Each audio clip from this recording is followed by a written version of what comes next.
Hello friends, welcome to our YouTube channel online learning केंद्र। हम लोग पढ़ रहे थे कंप्यूटर ऑर्गेनाइजेशन एंड आर्किटेक्चर के बारे में। आज की क्लास है register direct and register indirect addressing modes के बारे में। तो आइए सबसे पहले हम लोग प्रीवियस क्लास का क्विक रिवीजन लेते हैं। प्रीवियस क्लास में हमने क्या पढ़ा था? प्रीवियस क्लास में हमने देखा था एड्रेसिंग मोड्स क्या होते हैं। Addressing mode is a way of representation of operand information. Operand में आपका क्या क्या हो रहा है, क्या क्या ऑपरेशन हो रहा है, उसी को रिप्रेजेंट करने का तरीका को हम लोग एड्रेसिंग मोड बोलते हैं। ठीक है, ऑपरेंड आपका रिप्रेजेंट होता है आइदर डायरेक्टली बाय वैल्यू, या आपका मेमोरी एड्रेस से भी रिप्रेजेंट कर सकते हैं, या रजिस्टर नंबर से भी रिप्रेजेंट कर सकते हैं। अब बात उठता है कि एड्रेसिंग मोड कितने तरह के होते हैं। तो there are different types of addressing mode. पहला होता है आपका immediate addressing mode, register direct addressing mode, register indirect addressing mode, indirect addressing mode, indirect addressing mode, implied addressing mode, relative addressing mode, index addressing mode, base register addressing mode, auto increment और auto decrement addressing mode. तो ये different types of addressing modes हैं जिसको हमने previous class में देखा था।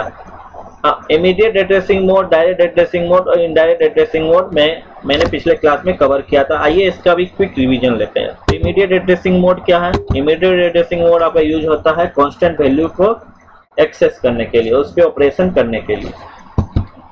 ठीक है, तो डाटा आपका जो है डायरेक्टली स्टोर रहता है ऑपरेंड में। अगर कोई नंबर से पहले अगर हैश लगा रहे, किसी नंबर का अगर प्रीफिक्स अगर हैश रहता है तो वो नंबर आपका वैल्यू की तरह ट्रीट किया जाता है।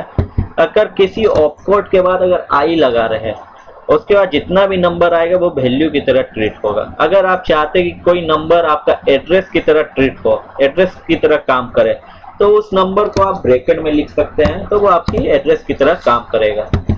अगला हमने देखा था डायरेक्ट एड्रेसिंग मोड्स क्या होते हैं। डायरेक्ट एड्रेसिंग मोड्स में क्या होता है कि आपका मेमोरी में आपका डाटा रहता है और उस मेमोरी का एड्रेस आपका ऑपरेंड में होता है, जिसको कि हम लोग इफेक्टिव एड्रेस भी बोल सकते हैं।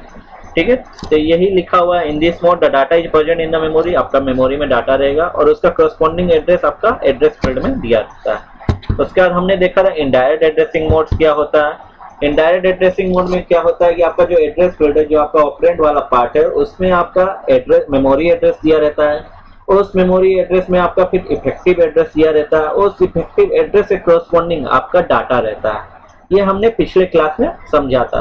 तो इनडायरेक्ट एड्रेसिंग मोड करने का दो रेफरेंस होता है। फर्स्ट वन क्या होता है कि आप जाके पहले इफेक्टिव एड्रेस ढूंढिए। इफेक्टिव एड्रेस ढूंढने के बाद इफेक्टिव एड्रेस आपको करस्पॉन्ड करेगा डाटा को। ठीक है, तो ये हमने पिछले क्लास में देखा था। आइए आज की क्लास शुरू करते हैं रजिस्टर डायरेक्ट एड्रेसिंग मोड के साथ। रजिस्टर डायरेक्ट एड्रेसिंग मोड्स होते क्या है? तो एड्रेस फील्ड में आपका क्या रहेगा? सीपीयू रजिस्टर रहेगा। सीपीयू रजिस्टर में आपका डाटा रहता है। ठीक है, एड्रेस फील्ड में आपका सीपीयू रजिस्टर नंबर रहेगा और सीपीयू रजिस्टर में आपका डाटा रहेगा। ठीक है, इसमें आपका मेमोरी का कोई यूज नहीं होता है, सारा चीज आपका रजिस्टर में स्टोर रहता है। ठीक है, फिर इंस्ट्रक्शन जो हम लोग स्पेसिफाई करते हैं, the instruction specify the register in which the operand is store. Instruction set में आपका डाटा रहता है और इंस्ट्रक्शन हम लोग एड्रेस फील्ड से करस्पॉन्ड करके डाटा को फेच करते हैं। आइए फिगर से हम लोग समझते हैं। जैसे आपका ऑपकोड दिया हुआ है और ऑपरेंड में आपका आर दिया हुआ है। आर मीन्स यहाँ पे रजिस्टर हुआ, आपका एक रजिस्टर सेट हुआ है, सीपीयू रजिस्टर सेट है। ठीक है, देयर आर मेनी रजिस्टर्स, तो इसमें वैल्यू दिया हुआ है रजिस्टर सेट में। अब आपका आर क्या करेगा? वो अपना रजिस्टर सेट में ढूंढेगा, करस्पॉन्डिंग रजिस्टर सेट में रजिस्टर में डाटा ढूंढ के फेच करके उस पर ऑपरेशन करेगा। ठीक है, तो ये बहुत ही फास्ट होता है रजिस्टर, क्योंकि बहुत फास्ट होता है। क्यों फास्ट होता है? क्योंकि वो डायरेक्ट रजिस्टर से डाटा को एक्सेस कर पाता है और access time of register is very less than access time in memory. क्योंकि मेमोरी आपका बहुत बड़ा होता है और रजिस्टर बहुत छोटा होता है, इसलिए एक्सेस टाइम बहुत कम होता है रजिस्टर में। तो ये बहुत फास्ट होता है। अब आइए एग्जांपल से समझते हैं रजिस्टर डायरेक्ट एड्रेसिंग मोड होते क्या हैं। जैसे पहले हम लोग बिफोर ऑपरेशन लेते हैं रजिस्टर सेट को, तो रजिस्टर सेट कुछ इस तरह से दिखता है। हमने 5 रजिस्टर लिए हुए हैं, R1, R2, R3, R4, R5। ठीक है, अब इस पे हम लोग ऑपरेशन करेंगे। एडिशन कर रहे हैं R3 और R4, रजिस्टर पे ऑपरेशन कर रहे हैं। इसमें ऑपरेशन क्या हो रहा है? R3 प्लस R4 होकर वैल्यू R3 में स्टोर हो जाएगा। तो आफ्टर ऑपरेशन आपका सीपीयू रजिस्टर सेट कुछ इस तरह से दिखेगा, ठीक है, और R3 आपका वैल्यू अपडेट हो जाएगा।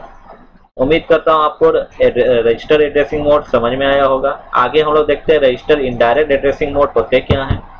रजिस्टर इनडायरेक्ट एड्रेसिंग मोड में क्या होता है कि जो आपका एड्रेस फील्ड है, जो ऑपरेंड पार्ट है, उस पे आपका सीपीयू रजिस्टर रहता है, सीपीयू का रजिस्टर नंबर रहता है, और उस रजिस्टर में, उस कॉरस्पॉन्डिंग रजिस्टर में आपका इफेक्टिव एड्रेस रहता है मेमोरी का, ठीक है, मेमोरी का जहाँ पे डाटा स्टोर है, ठीक है। तो ये आपका इनडायरेक्ट हो गया। इनडायरेक्ट इन द सेंस कि आपका जो रजिस्टर ऑपरेंड पार्ट है वो डायरेक्टली वैल्यू को ढूंढ नहीं पा रहा है, वो सहायता ले रहा है रजिस्टर का, फिर रजिस्टर जाके आपका मेमोरी में वैल्यू को सर्च कर रहा है, तो ये डायरेक्टली वैल्यू को सर्च नहीं कर पा रहा, इसलिए ये इनडायरेक्ट हुआ। और क्योंकि इसमें रजिस्टर का यूज हो रहा है तो ये रजिस्टर इनडायरेक्ट एड्रेसिंग मोड होता है। अब इसमें हम लोग फिगर से समझते हैं कि क्या हो रहा है। जैसे कि आपका ऑपकोड दिया हुआ है और रजिस्टर आर दिया हुआ है।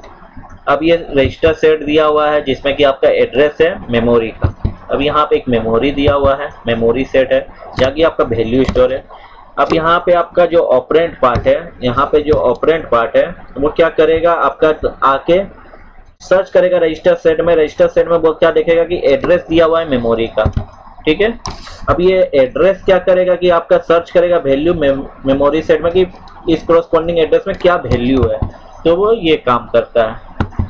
जैसे एग्जांपल से हम लोग समझते हैं, यहाँ पे हम लोग ऐड करना चाहते हैं R1 और R2। R1 R2 हम लोग का रजिस्टर है, क्योंकि R2 को मैंने ब्रैकेट में लिखा है तो वो आपको एड्रेस की तरह भी कॉरस्पॉन्ड करेगा, क्योंकि ठीक है। अब इस पे ऑपरेशन क्या हो रहा है, R1 = R1 + M of R2, ठीक है। तो रजिस्टर 2 में जो एड्रेस के कॉरस्पॉन्डिंग वैल्यू है मेमोरी में, उसको आप सम कर देंगे R1 के साथ और उसका वैल्यू स्टोर करेंगे R1 में और उसको अपडेट कर देंगे। तो ये ऑपरेशन हम लोग कर सकते हैं। उम्मीद करता हूँ कि आपको आज की क्लास समझ में आई होगी। अगर किसी तरह का भी डाउट रहे तो प्लीज कमेंट एंड हमारे चैनल को लाइक एंड सब्सक्राइब जरूर करें। Thank you. Prep hard, prep smart. धन्यवाद।